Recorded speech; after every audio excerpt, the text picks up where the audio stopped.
ഹിസാന ഉള്ളിലേക്ക് സ്വാഗതം. ഞാൻ ഹിസാന. ഞാൻ ഇന്ന് social science worksheets and answers എഴുതാൻ പോകുന്നത്. അപ്പോൾ നമ്മളിപ്പോൾ ഏത് ചാപ്റ്ററാണ് പഠിച്ചുകൊണ്ടിരിക്കുന്നത്? അതെ, the Gandhiji and the freedom struggle. നമുക്ക് നേരെ വീഡിയോയിലേക്ക് പോകാം. ആദ്യം സാർ പറഞ്ഞൊരു ക്വസ്റ്റ്യൻ എന്ന് പറയുന്നത്, prepare a note on Malabar rebellion and wagon tragedy. Malabar കലാപം, വാഗൺ കൂട്ടക്കൊല എന്നിവയെ കുറിച്ച് ഒരു കുറിപ്പ് തയ്യാറാക്കുക. ആദ്യം നമുക്ക് മലബാർ കലാപം അഥവാ മലബാർ റെബല്യനെ കുറിച്ച് നോക്കാം. കേരളത്തിലെ ബ്രിട്ടീഷ് വിരുദ്ധ കലാപങ്ങളിൽ ശ്രദ്ധേയമായ ഒന്നായിരുന്നു 1921 മലബാർ കലാപം. കുടിയൊഴിപ്പിക്കൽ, അന്യായമായ നികുതി പിരിവ്, ഉയർന്ന പാട്ടം തുടങ്ങിയ ദ്രോഹ നടപടികൾ ജന്മിമാരിൽ നിന്ന് മലബാറിലെ കർഷകർ നേരിട്ടു.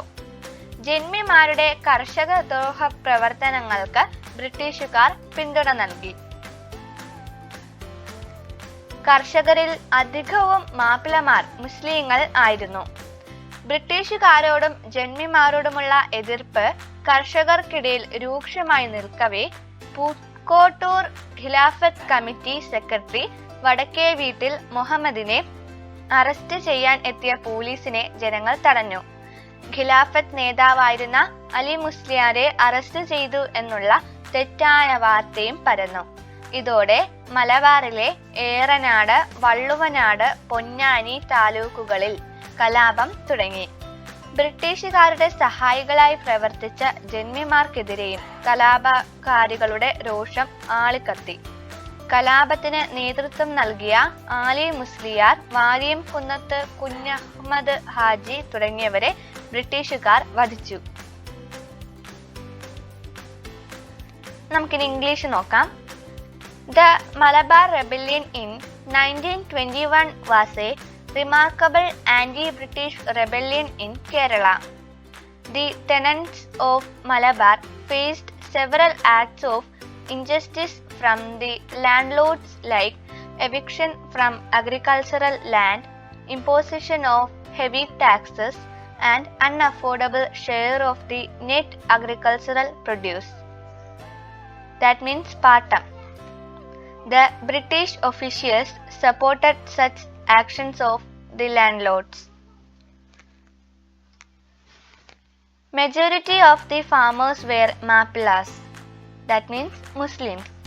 At the peak of the anti-British and anti-landlord resentment, the people detained the police who arrived to arrest Vadakke Veetil Muhammad, the then secretary of the Pookoottur Khilafat Committee.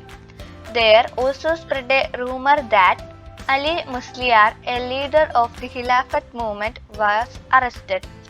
It led to the outbreak of rebellion in the taluks of Eranad, Valluvanad and Ponnani. The rebels were also furious at the landlords who assisted the British. The leaders Ali Musliar and Varian Kunnathu Kunyahmad Haji were executed by the British. അടുത്തത് നമുക്ക് wagon കൂട്ടക്കൊല അഥവാ wagon ട്രാജഡിയെ കുറിച്ച് നോക്കാം. Wagon കൂട്ടക്കൊല. മലബാർ കലാപത്തിൽ arrest ചെയ്യപ്പെട്ട 90ഓളം കലാപകാരികളെ Tirur railway സ്റ്റേഷനിൽ നിന്നും ഒരു ഗുഡ്സ് വാഗണിൽ അഥവാ ചരക്കു തീവണ്ടി കുത്തി നിറച്ച് കോയമ്പത്തൂരിലേക്ക് കൊണ്ടുപോയി. വായു കടക്കാത്ത തീവണ്ടി മുറിയിൽ അവർ പ്രാണനു വേണ്ടി പിടഞ്ഞു. മരണവിപ്രാളത്തിൽ അന്യോന്യം മാന്തിപ്പറിക്കാൻ തുടങ്ങി. തീവണ്ടി കോയമ്പത്തൂരിനടുത്ത് പോത്തന്നൂരിലെത്തി വാഗൺ തുറന്നു നോക്കിയപ്പോൾ 72 പേർക്ക് ജീവൻ നഷ്ടപ്പെട്ടിരുന്നു. അവശേഷിച്ചവർ മരണത്തോട് മല്ലടിക്കുകയായിരുന്നു. 1921 നവംബർ 10 നടന്ന ഈ ദാരുണ സംഭവം വാഗൺ കൂട്ടക്കൊല എന്നറിയപ്പെടുന്നു. Wagon tragedy. Around 90 fighters who had been arrested in the Mappila rebellion were dispatched to Coimbatore from Tirur railway station, stuffed into a freight, that means goods wagon. Gasping for air, they clawed at each other in tormenting agony. By the time the wagon reached Podanur near Coimbatore, 72 had died and the rest were struggling to stay alive. This inhuman event that happened on 10th November 1921 is known as the wagon tragedy. അടുത്തത് നമുക്ക് ഇത് വേണമെങ്കിൽ മാത്രം നോട്ടിൽ എഴുതിയാൽ മതി. നമുക്ക് സവർണ ജാഥ എന്താണെന്ന് നോക്കാം. വൈക്കം സത്യാഗ്രഹത്തോട് പിന്തുണ പ്രഖ്യാപിച്ച് മഞ്ഞത്ത് പത്മനാഭന്റെ നേതൃത്വത്തിൽ 1924 നവംബർ 1 സവർണരെ പങ്കെടുപ്പിച്ച് വൈക്കം ക്ഷേത്രനടയിൽ നിന്ന് തിരുവനന്തപുരത്തേക്ക് ഒരു ജാഥ പുറപ്പെട്ടു. വൈക്കം ക്ഷേത്രത്തിലേക്കുള്ള എല്ലാ വഴികളും ജാതിമത ഭേദമന്യേ എല്ലാവർക്കും തുറന്നു കൊടുക്കണമെന്ന് അഭ്യർത്ഥിച്ച് അവർ മഹാറാണി സേതുലക്ഷ്മി ബായിക്ക് ഒരു നിവേദനം സമർപ്പിച്ചു. വാട്ട് ഈസ് സവർണ ജാഥ?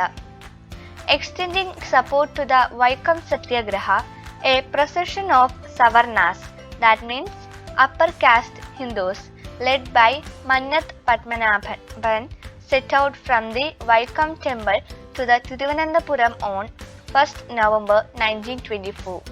They submitted a memorandum to Maharani Sethulakshmi Bai requesting the opening of all roads to the Vaikam temple to all irrespective of religion and caste. അടുത്തത് നമ്മൾ നാഗന്മാരുടെ റാണിയെ കുറിച്ച് പറഞ്ഞിരുന്നു. അതെന്താണെന്ന് നോക്കാം. ഇന്ത്യയുടെ വടക്ക് കിഴക്ക് ഭാഗത്തുള്ള മണിപ്പൂർ, നാഗാലാൻഡ് എന്നീ പ്രദേശങ്ങളിലും നിയമലംഘന സമരത്തിന്റെ ആവേശം ഉയർന്നു. 13 വയസ്സ് മാത്രമുള്ള റാണി ഗൈഡിയിലെയും ദേശീയ പ്രസ്ഥാനത്തിൽ ആകൃഷ്ടയാവുകയും നിയമലംഘന സമരത്തിൽ പങ്കാളിയാവുകയും ചെയ്തു. സ്വാതന്ത്ര്യ സമരത്തിൽ വഹിച്ച പങ്കിന്റെ പേരിൽ നാഗന്മാരുടെ റാണി എന്ന് ജവഹർലാൽ നെഹ്റു അവരെ വിശേഷിപ്പിച്ചു. The Queen of Nagas. The spirit of the civil disobedience movement spread to Manipur and Nagaland in northeast India. Impressed by the national movement, the 13-year-old Gaidiliu participated in the civil disobedience movement. Acknowledging her role in the freedom struggle, Jawaharlal Nehru described her as the Queen of Nagas. അടുത്ത sir തന്ന ഒരു work നോക്കാം. Prepare a brief description about the situation prompted Gandhiji to call off the non-cooperation movement. നിസ്സഹകരണ സമരം നിർത്തിവെക്കാൻ ഗാന്ധിജിയെ പ്രേരിപ്പിച്ച ഘടകങ്ങൾ ഏതെല്ലാം? 2 ഘടകങ്ങളാണുള്ളത്. ഒന്ന്, പ്രസ്ഥാനം പലയിടത്തും അക്രമാസക്തമാകുകയാണെന്ന് ഗാന്ധിജിക്ക് തോന്നി. രണ്ടാമത്തേത്, ഉത്തർപ്രദേശിലെ ചൗരി ചൗരിയിൽ നടന്ന ഏറ്റുമുട്ടൽ. ഇത് രണ്ടുമാണ് ഇതിന് കാരണം. Gandhiji felt the movement was turning violent in many places. Second point, a clash took place at Chauri Chaura in Uttar Pradesh. അടുത്തത് സാറ് നമുക്ക് ടൈം ലൈൻ പൂർത്തിയാക്കാൻ തന്നിരുന്നു. അപ്പോഴാദ്യം 1920 നടന്നത് നിസ്സഹകരണ പ്രസ്ഥാനമാണ്. 1921 നടന്നത് മലബാർ കലാപം. 1922 നടന്നത് ചൗരി ചൗര സംഭവം. 1924 നടന്നത് വൈക്കം സത്യാഗ്രഹമാണ്. 1930 നടന്നത് ഉപ്പ് സത്യാഗ്രഹമാണ്. 1931 നടന്നത് ഗുരുവായൂർ സത്യാഗ്രഹം.